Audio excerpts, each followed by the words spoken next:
না যেতিস তাহলে তো তাকে দেখতি না, তোর এমন অবস্থাও হতো না। তুই কেন গিয়েছিলি নদীদের ঘাটে? বলছে দেখ ভাই সুবল,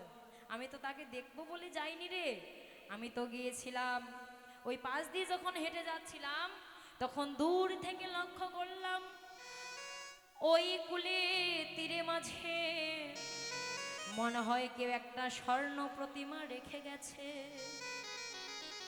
আমি স্বর্ণ প্রতিমা ভেবে আস্তে আস্তে আস্তে আস্তে তার কাছে গিয়েছিলাম, কিন্তু যখনই তার কাছে গেলাম কিছু কাছে গিয়ে দেখলাম না রে, এটা কোনো স্বর্ণ প্রতিমা নয়, এর মধ্যে প্রাণ আছে,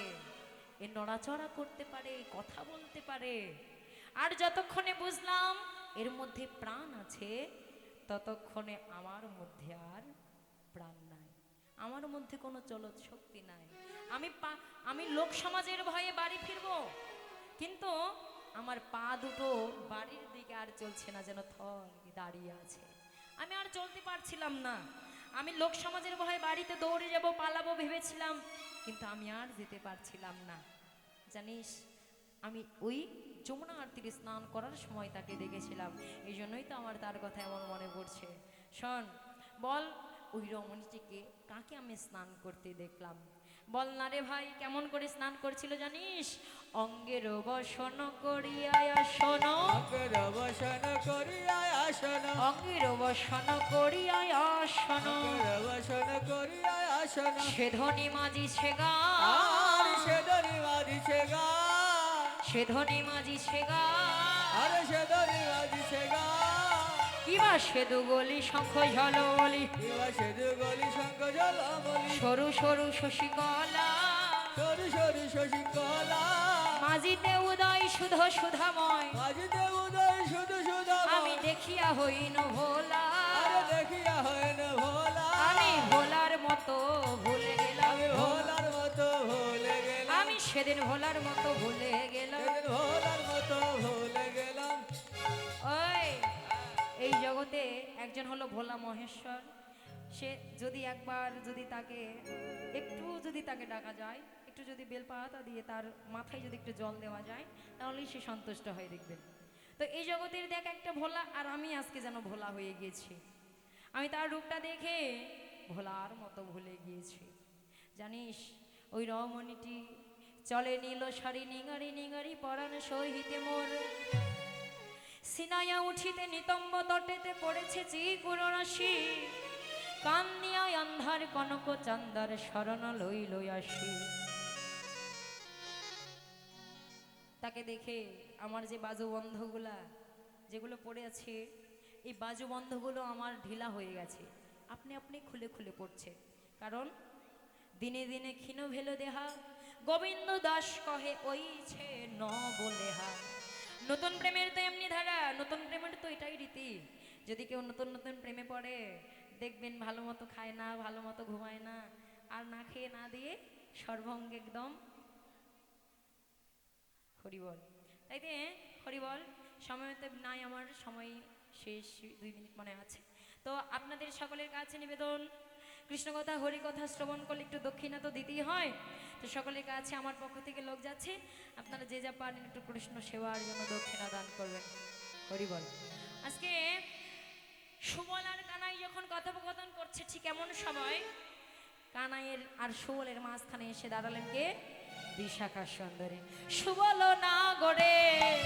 হইছে কথা, শিবলে নগরে কইছে কথা, ওরে সুবল না গড়ে হইছে কথা, ওই সুবল না গড়ে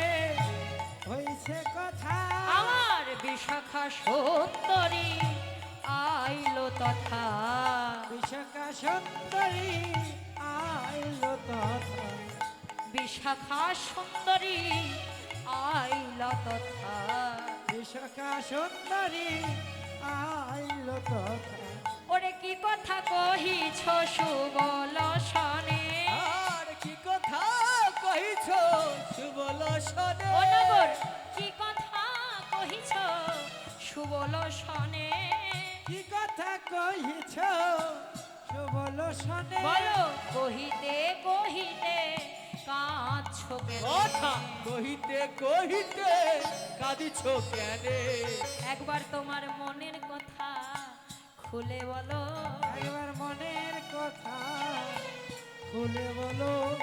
বলো বলো নাগর তোমার কি হয়েছে একবার মনের কথা খুলে বলো বলো বলো নাগর কি হয়েছে মনের কথা খুলে বলো ও নাগর তুমি সুবলের সাথে কি বলছো সুবলের কাছে বলে কোনো লাভ হবে না আমার কাছে খুলে বলো আমি বিশাখা তোমার সকল মনের আশা পূরণ করব আমার কাছে খুলে বলো আমারে কহনা নাগররাজ আমারে কহনা নাগররাজ আমারে কহনা নাগররাজ আমারে কহনা নাগররাজ তোমার মনের যতে কাজ তোমার মনের যত কথা তোমার মনের যতে কাজ তোমার মনের যত ও নাগর মনের মরম কহিবা যাবে মনের মরম কহিবা যাবে বেদনা বাটিয়া লইব তবে বেদনা বাটিয়া লইব তবে বেদনা বাটিয়া লইব তবে বেদনা বাটিয়া লইব আমরা সমানে সমান ভাগ করিব আমরা সমান সমান ভাগ করিব তোমার মনের যত ব্যথা সমান সমান ভাগ করিব তোমার মনের যত ব্যথা সমান সমান ভাগ করিব শুনিয়া সুবল কহয়ে ভাষা শুনিয়া সুবল কহে ভাষা শুনিয়া সুবল কহয়ে ভাষা শুনিয়া সুবল কহে ভাষা ভিবরে ঘেরিল মিনের বাসা এবারে ঘেরিল বীরের ভাষা ভিবরে ঘেরিল মিনের বাসা এবারে ঘেরিল বীরের ভাষা এবার বিশাখা সখীকে বলছে যে বিশাখা কি হয়েছে জানিস আমি ওই স্নান করতে গিয়ে একটা পরম সুন্দরী রমণীকে দেখে এসেছি বল না কে সেই রমণী কে সেই ধন্য রমণী কাকে দেখলাম ওই যমুনার তীরে স্নান করিতে কাকে দেখলাম ওই কালীয় নাগ দমন করতে গিয়ে কালীয় দমনের দিনে ঠিক এমন সময় বিশাখা সখী শুনেই বুঝতে পেরেছে এ তো আর কেউ হবে না গড়চনা গৌরী নবীন কিশোরী নাইতে যমুনার জলে তার মতো পরম সুন্দরী আমাদের বৃন্দাবনের তো এনি একজনই আছে বিশাখা সখী বলতে যাবে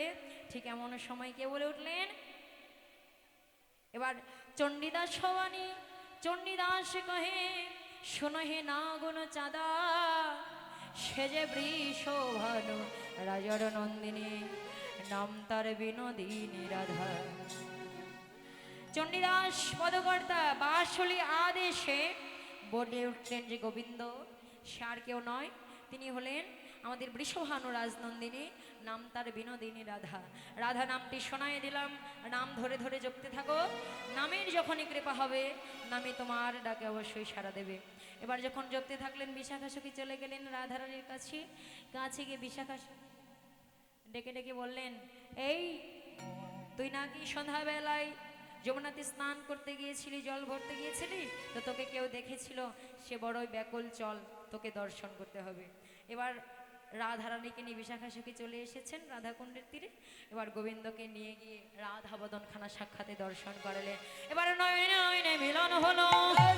গৌর হরি বল নয়নে নয়নে মিলন হলো সবাই বলুন হরি হরি বলো নয়নে নয়নে মিলন হলো রাধা গোবিন্দের